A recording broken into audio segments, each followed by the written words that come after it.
Hola, bienvenidos a la clase de biología para nivel secundaria. El día de hoy el tema prevención del embarazo e infecciones de transmisión sexual. El aprendizaje esperado de hoy es que compares la eficacia de los métodos anticonceptivos en la perspectiva de evitar el embarazo en la adolescencia, así como prevenir las infecciones de transmisión sexual, incluidas el virus del papiloma humano y el virus de inmunodeficiencia adquirida. Cuando hablamos de la anticoncepción para prevenir embarazos, es importante conocer qué es la reproducción. Bueno, esta es la función biológica que va a dar continuidad a las especies. Por medio de ella se van a originar uno o varios descendientes con características heredadas de su o sus progenitores, dado que, como sabemos, la reproducción puede ser sexual o asexual. En el caso del ser humano, que es un mamífero, la reproducción es sexual y hay una gestación interna, es decir, que su madre los mantiene en el útero hasta el nacimiento. Por ello, se van a reconocer 4 fases. La primera, que es el coito, que es la etapa en la que intervienen 2 individuos de distinto sexo, donde se va a realizar una eyaculación por parte del macho en la vagina de la hembra para expulsar millones de espermatozoides que se desplazarán hacia el óvulo. La segunda hace referencia a la fecundación, que ocurre en las trompas de falopio, que es el lugar donde va a llegar el óvulo una vez que ha salido del ovario, y donde los núcleos se van a unir y van a dar origen a un cigoto o huevo que va a continuar su camino hasta llegar al útero. Como tercera fase vamos a encontrar a la gestación, que ya es el proceso de desarrollo del producto dentro del útero materno que dura 40 semanas. Inicia cuando el cigoto se implanta en las paredes del útero y comienza a dividirse para dar lugar a un gran número de células. A partir de ahí el cigoto se va a convertir en un embrión, luego en feto y al final será un bebé.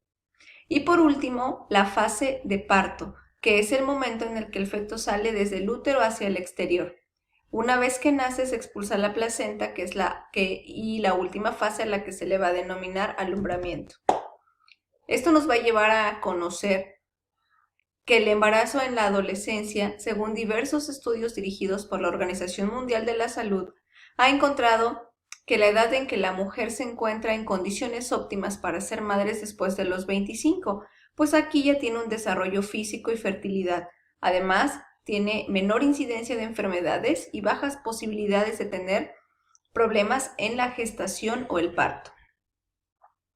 En el caso de las mujeres jóvenes o parejas jóvenes, pues no se sienten listas para asumir la responsabilidad de un bebé, por lo que tienen otros deseos y métodos que se verían limitadas para vivir momentos de diversión, descanso o estudio.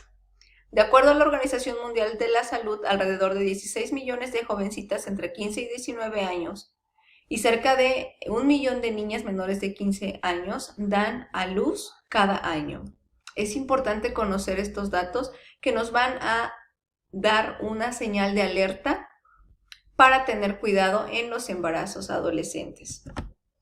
A escala mundial, los datos estadísticos nos señalan que las complicaciones durante el embarazo y parto son la segunda causa de muerte en adolescentes de 15 a 19 años. Por esto, de acuerdo a todo lo que te acabo de mencionar, es recomendable que los adolescentes esperen para tener relaciones sexuales. Y si las tienen, que usen algún método anticonceptivo. Para ello es necesario informarse y tener una asesoría médica. A continuación te presento a manera de resumen principales métodos anticonceptivos. Desde luego aclaro que no se pretende sustituir el apoyo de un profesional. Hablando de los métodos anticonceptivos, vamos a hablar de los primeros, que son los métodos naturales, que están basados en el conocimiento de la fertilidad, como el coito interrumpido, el método del ritmo, la temperatura basal o corporal y el método de días fijos. La segunda hace referencia a los métodos anticonceptivos de barrera, como condón masculino, condón femenino, diafragmas y capuchones cervicales y los espermaticidas. En tercer lugar, vamos a hablar de los métodos anticonceptivos hormonales, como son anticonceptivos orales, píldoras POP, parche anticonceptivo, anticonceptivo inyectable e implantes.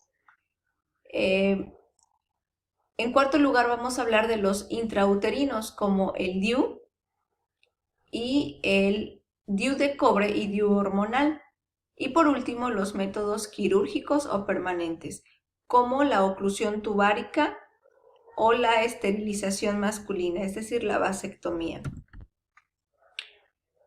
Todo esto puede acarrear también algo que se denominan infecciones de transmisión sexual, que son enfermedades que se transmiten por contacto sexual, aunque en algunos casos se contagian a través de transfusiones sanguíneas durante el embarazo, parto o lactancia, pues pasan de la madre al hijo. Algunas tienen tratamiento, pero algunas otras son causadas por virus que no tienen cura, es decir, que solo se controlan. Dentro de estas infecciones de transmisión sexual, por mencionarte solo algunos, vamos a hablar de sífilis, gonorrea, tricomoniasis y herpes genital. Una de las más importantes es el VIH, que es el virus de inmunodeficiencia humana, que afecta a las células de defensa que forman parte del sistema inmune, y cuando algún virus o bacteria entra al cuerpo, el sistema inmune se va a encargar de detectarlo y eliminarlo. Este virus deja su información genética en las células, las inutiliza y se reproduce, generando que el organismo sea cada vez más vulnerable a infecciones. Recordemos o tengamos bien claro que no es lo mismo tener VIH que tener SIDA. El SIDA es el síndrome de inmunodeficiencia adquirida, pues aquí es la etapa más avanzada de la infección causada por el VIH. ¿Pero cómo se transmite? Bueno, si se transmite puede ser por vía sexual, vía perinatal y vía sanguínea. Es importante que a detalle analices la tabla que te muestro en este momento. Y el VPH, que es el virus de papiloma humano, es una infección de transmisión sexual que se provoca por un grupo de virus relacionados entre sí.